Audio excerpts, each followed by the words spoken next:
Canvas funkcijas un darbības. Šīs video mērķis ir izglītot lietotājus, kuri izmanto Canvu pirmo reizi. Vairāk būs stāstīts par plakātu izveides procesu portretu formātā. Ir svarīgi ņemt vērā to, ka Canvā ir bezmaksas un maksas versija un kad ir atšķirības starp tām. Šīs video veidots ar maksas versiju. Lielākā atšķirība starp maksas un bezmaksas versiju ir tā, ka maksas versijai ir vairāk iespējas, kā var noformēt jūsu darbu. Lai vispār varētu izveidot kādu veidni, ir jāspiež poga izveidot dizainu ar plusiņu.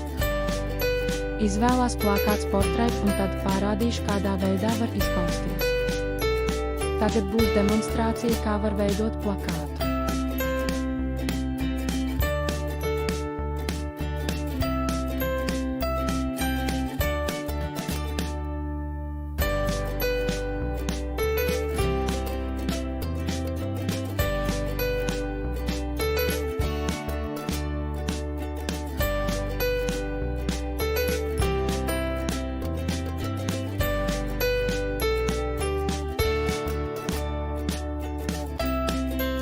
Ir svarīgi ņemt vērā kronīšu simbolus vai cepures simbols, tas nozīmē, ka tā ir maksas funkcija.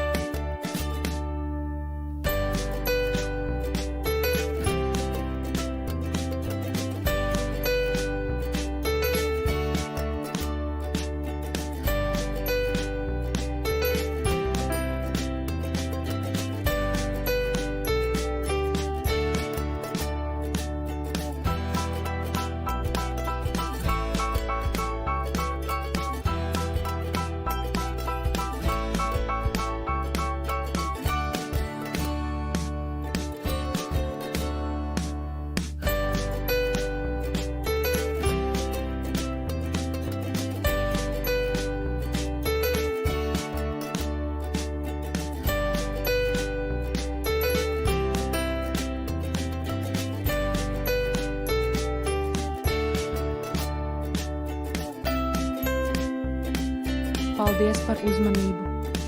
Šo video veidoja Anģelīna Vecaukuma.